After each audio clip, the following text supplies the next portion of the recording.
Hey guys, welcome back to another episode of Guns and Guitars, and I've had this machine for a full year now, and I've built about 20 guitars with it, and I've logged well over 50 hours of runtime on it, so I think it's about time I do my full review video. Alright, I'm Dan, this is Guns and Guitars, let's get started.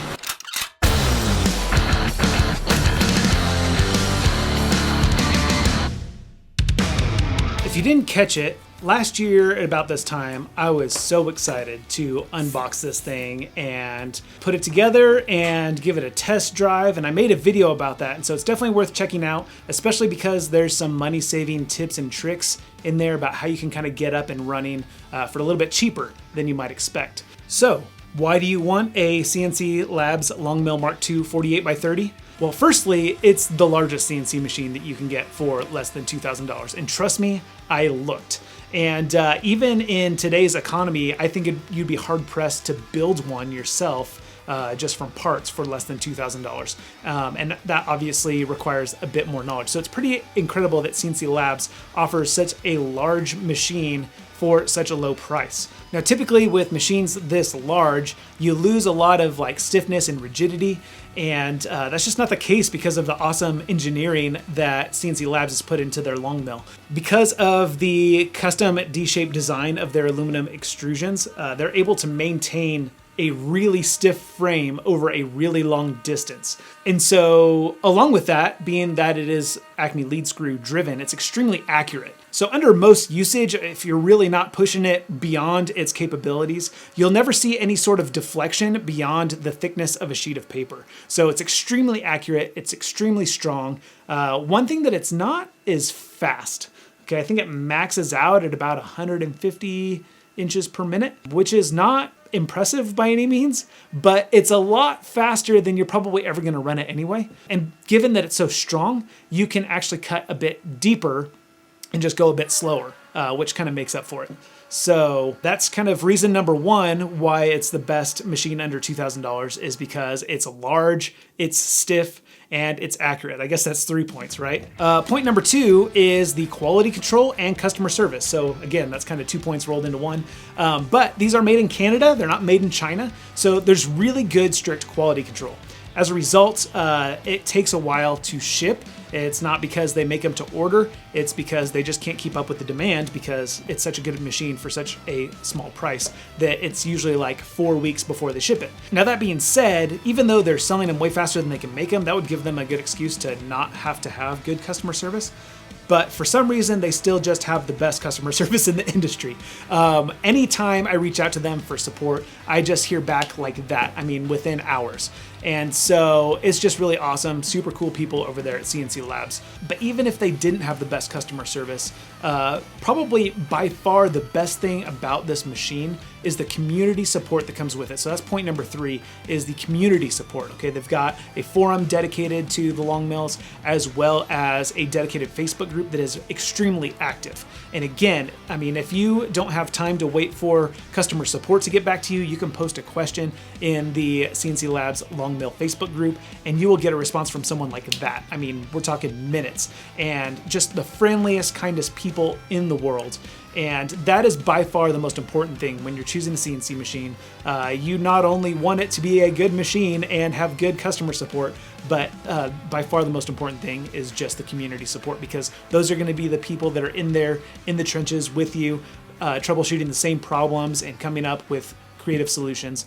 And so being a part of that Facebook group has just been an absolute blessing. I love seeing what people are making. For example, people in the Facebook group will post like 3D printed dust collection boots and adapters and stuff like that. And they'll post the files for you to print them yourself, or they'll print one off for you for a few bucks. So it's just a really cool way that, you know, the group really supports each other. And speaking of dust collection boots, that's the number one upgrade that I highly recommend for this machine, or any CNC machine, is the dust collection boot. I got the one from CNC Labs, and it's just a perfect fit. It's held on by a super strong magnet, and it does a really good job catching the vast majority of dust that this thing throws up. And it does throw a lot of dust. So highly recommend a dust boot and a dust collection system. system. My dust collection system I picked up on Facebook Marketplace for $20. So they don't have to be expensive. You could use a shop vac or something like that, but you're definitely going to want that upgrade. And then point number 4 is that, again, with all the hours of runtime, all the guitars that I've built with this thing, I haven't had a single issue that wasn't 100% user error. Okay, I still suck with CNC machines. Even though I've been using them for over a year now, I make really dumb mistakes as I'm rushing through stuff. For example, when I was carving out this Purple Heart body, I was kind of testing the limits of the machine, but before I did that, I didn't check to make sure that all of my V-wheels were tightened properly. Because the V-wheels are a perishable item, they do need to be tightened and checked every once in a while, and eventually they wear out to the point where they need replaced. And I just wasn't keeping up on that with the hours and hours that I was using it. I wasn't doing a good job of maintaining it.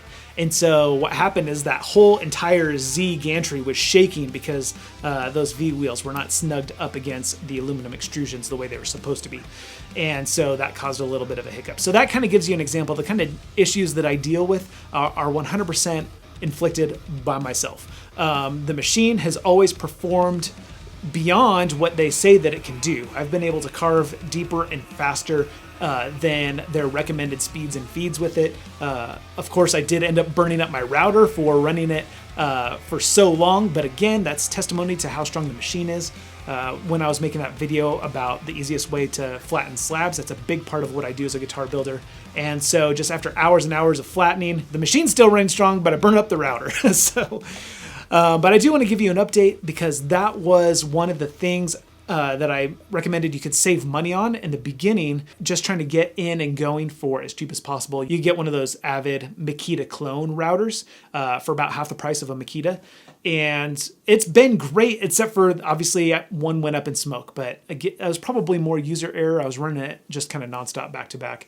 Not sure if a Makita would have done that, but the Avid Power company did replace it under warranty. No hassle, 2 days later. Got it back from Amazon and was up and rocking again. So now as far as the size of the machine goes, if you don't have room in your workshop for a 48 by 30 machine, now those, I don't know why they call it the 48 by 30 because the actual working area of it, I think is more like 52 by 34, if I recall correctly. So it's a very large machine. And if you don't have the room for it, they do offer smaller models, the 30 by 30 and the 15 by 30. The 15 by 30 is large enough to make full-size guitar bodies. And the 30 by 30, if you want to do guitar necks as well, or a bass neck, you could fit diagonal on the 30 by 30 machine easily. So why did I get the 48 by 30 if I can do everything I need on one of those machines? Well, because I just don't want to outgrow this machine. And so I went big. You can always buy smaller and upgrade later, but I went big right away because I wanted to be able to do full-size neck through instruments like this bass behind me that I've been working on. And so I definitely have put this machine through the ringer and used its full-size capabilities between flattening slabs as well as now making full-size neck through one-piece guitar designs. And so if I had it to do over again, would I get the same size? And the answer is absolutely yes. Now, there are definitely times that I wish that I had a smaller machine because when I first got this machine, I was in a full-size garage, which I knew was a temporary workshop. But now that I'm in a 10 by 12 shed, it dominates the entire shed. I mean, there's room for almost nothing else except for the CNC machine. And so I do wish I had a smaller machine for that reason. And also for the fact that maybe 75% of what I use it for, I don't need a machine that big. But for that extra 25% when I'm flattening a large slab or making a neck through instrument, it really is great having a machine that large. Software, I'm still using Easel because I still suck at CNC software. I don't know what the deal is. Lightburn laser CNC software clicked with me. I picked it up super fast and I can do lots of really cool stuff with it. But 3D CNC software just has me perplexed. I've been trying to learn Fusion 360 and it's just a lost cause. Some people it clicks with and for me it doesn't. So I've just figured out how to use Easel for me. But I'm definitely not using this machine to its full capability. I mean, they say that Easel isn't really full 3D capable software. It's really 2.5D. So you can see when I want to do like an angle, it like steps it down and stuff, which is perfectly fine for me, honestly, because that's something I can clean up really quick with a rasp, and I don't have to worry about doing any complex CNC modeling or programming or toolpaths or anything like that. But with easel, I can knock out the stuff that is easy to screw up but hard to recover from, like the overall shape, the alignment of the neck with the pickups, electronics cavities, all that kind of stuff. And just the stuff that honestly I don't really love doing. The finishing, the rounding, the smoothing, all that stuff is fantastic, but I just get tired of getting covered in wood chips doing all that routing. So it's nice to have a machine that takes care of that for me. So I definitely had high expectations for this machine, and I can honestly say that this thing has met or exceeded all of my expectations. There's not a thing that I've tried to do that this machine isn't capable of, and honestly, it's gonna be a long time before I outgrow it. I probably will never outgrow it. It definitely scratches the itch of a full-size guitar building CNC machine. I don't have any desire to get any other CNC machine. Now that doesn't mean you won't see any more on my channel, because inevitably when I make videos like this, all the other CNC companies come after me to make videos. So I may review some other machines, but I just want for the record to say that this machine satisfies all my needs, and I don't have any reason to upgrade anytime soon. So this is the part of the video that after I'm done praising a machine, I tell you about some big sale that's going on or a coupon code down in the description that will earn me some sort of affiliate kickback, but I've got some bad news for you.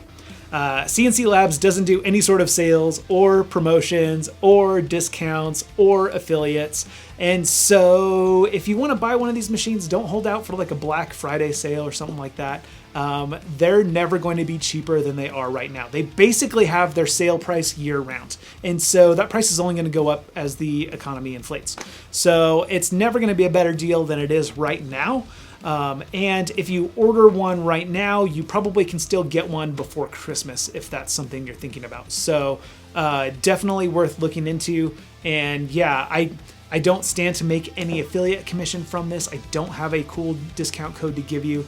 All I can tell you is that it's just a fantastic machine for the money, and I can't recommend it enough.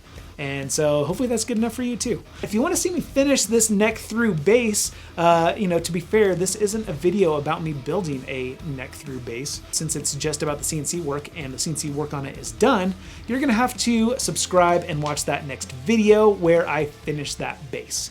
All right, I'm Dan, this is Guns and Guitars, and I'll see you in that video.